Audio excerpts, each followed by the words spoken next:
the rules in Asia, which is something that they hope does go ahead. It is all but dead in the water, of course, because the president-elect is not a supporter of it, and China. It was obviously, put in place in part to keep China in check, and as you said, allow the U.S. to sort of write the trade rules in the region. That likely no longer is going to happen. Ben, let me ask you about something that Donald Trump's chief strategist, Steve Bannon, just said in a fascinating interview this week. He said, "I'm not a white nationalist, I'm an economic nationalist." He went on to say the globalists gutted the American working class and created a middle class in Asia.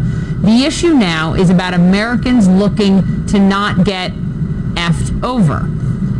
Your response to that, how he can do that without starting a trade war? Well, I think the whole thing is nonsense from start to finish. I'm sure he's a wonderful human being and a saintly guy and a great friend to his friends. But the American middle class, first of all, hasn't happened. The whole idea of that is a myth.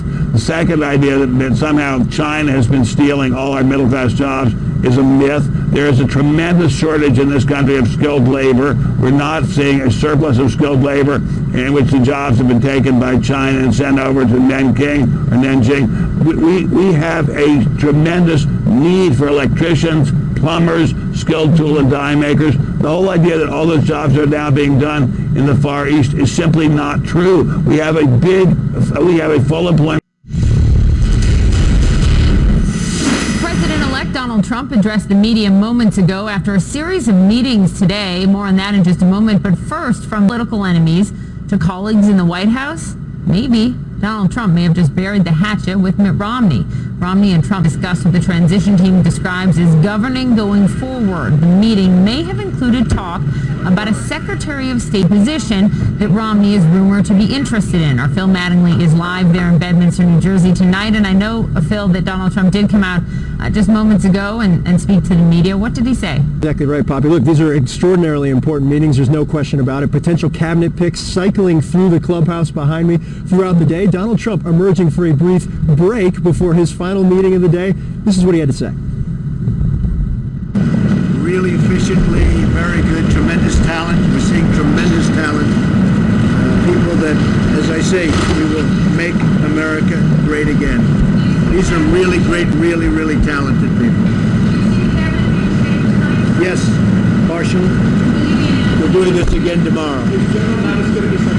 Well, we think he's a great guy. I mean, he is some great man. We'll hear some things tomorrow, I think. And Poppy, that we'll hear some things tomorrow. The thing everybody clued in on, we're waiting to see if there's going to be any announcement. It doesn't appear that there's going to be any tonight, but the big question is what could be coming. We saw those big three announcements yesterday on the national security side of things. We know economic and domestic policy is going to be a focus on the transition. A waiver from Congress to be able to serve, right? Yeah, that's an important point. The way things are written right now, to run the Pentagon as a former military officer, you need to be out of uniform for 7 years, unless the U.S. Congress do a waiver. Now, Donald Trump, and if James Mattis is the pick, has something working in his favor. Obviously, Republicans control Capitol Hill. The Republican president, if he would make a request for that waiver, likely would be granted that. Another important point here, has a lot of goodwill on Capitol Hill. He's well regarded. He's testified a number of times in front of the relevant committees. So the expectation is that if that waiver were needed, he would be able to get that waiver, but it is a hurdle that would exist in front of his potential nomination, Poppy. All right, Phil Mattingly live in Bedminster. Phil, thank you very much. I guess we'll get more from there tomorrow. Coming up, could Mitt Romney and Donald Trump really go from bitter rivals to White House partners? My panel weighs in next on that, as well as his latest spat with Hamilton, the hit Broadway musical, not the founding father. I'll explain what happened overnight next. You're live in the CNN. This is what he'd want. He'd want to be Secretary of State. Interesting, not a financial position, not an economic position given his background, but a foreign policy position. He didn't mention that possibility specifically today when he spoke with reporters, but he was clear that all they talked about was foreign policy. Yeah, big hint. Would these two men be able to work together specifically on the policy issues where they differ so much, from free trade to Russia? Can they come on the same page on those? Well, look, Trump is going to have to fill his cabinet with some people that don't agree with him down the line, because he ran a campaign on a number of policy issues that don't have widespread support at the sort of top ranks of the Republican Party. So if he wants to bring in some high-profile Republicans, someone like a Mitt Romney, he's going to have to expect that they're not going to agree with him. I think it would be perhaps the best sign we've seen from Donald Trump if he brought his number one biggest critic, who wasn't a Democrat, into the administration. It's something he promised to do on election night, and we really haven't seen much of that just yet. He did, but the question becomes whose ideology wins out then if you just take Russia. I mean, Romney called Russia the greatest geopolitical foe out there in 2012, and Trump says we should get along with the Kremlin and Putin. So who wins out? And look, his new national security advisor agrees with Trump on most of the big foreign policy issues, especially notably Russia. So that would set up a national security team that had big disagreements, and that's why you have a National Security Council. And if you want to set up a kind of team of rivals system where everyone weighs in and then the president makes the final call, wouldn't be the first time in history that'd be done, but you're absolutely right, Poppy. They have big disagreements on foreign policy. Brian, let's just take a look at the 5 big picks from Donald Trump so far. They are all men. They are all white. The optics of this are challenging. Do you think he cares about the optics of this? I think he cares about what is said on cable news. He cares about what is said in print and on TV. So to some degree he cares.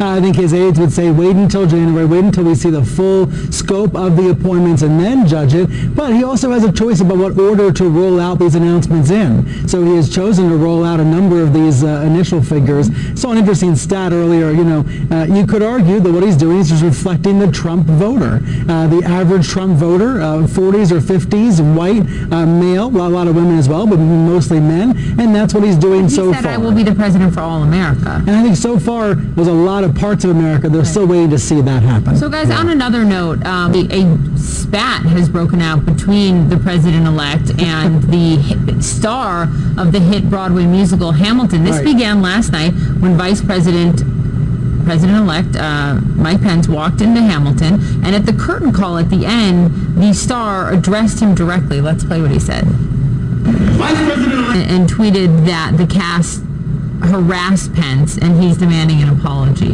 This is the American culture war encapsulated by a play. Yes, there were boos, and you can argue whether that was disrespectful or not. Members came out and said, don't boo, there's nothing to boo. We appreciate that you're here. We hope you learned something. These cast members were taking the opportunity they were given to address the vice president-elect, and I think a lot of Broadway stars would have done the same thing. What we've seen here is this breakdown right on typical culture war lines. If you're a Trump supporter, you think it was rude and inappropriate. If you're a Clinton supporter, you think they did the right thing in the right moment. I did think it was troubling that Donald Trump said on Twitter, this should not happen. He called for an apology from the stars of Hamilton. It's free speech. This is free speech and freedom of expression. Right. And Donald Trump knows that. So I thought that tweet was off base. That got a lot of people on Broadway uncomfortable, but that's what we would expect from Donald Trump. What do you make of that, Ryan? To Brian's point, is that just off base, or is that more? I think the two questions here are related, Poppy. When you were talking about his cabinet so far being white, male, and older as well. So far, there's a big chunk of America that doesn't feel in the Trump administration, and I think what these actors were doing were saying, hey, there are a lot of people out there that are scared. There are a lot of non-whites in this country right now that are worried about the direction of the Trump administration and are desperately trying to get through to Trump and Pence and say, give us a sign that some of the worst things that you said in the campaign and some of these appointments that you've made shouldn't allow us to be as fearful as we are. So I think that's what's behind that, and what's so disappointing is instead of maybe taking a little bit of a lesson from that, Trump the next morning went out and attacked this guy for harassing Pence. And look, we can debate about whether it's the right thing to do or not, at a play, but there's something real and raw that he was expressing that I think the president might want to take note of. So Donald Trump needs to go and see Hamilton.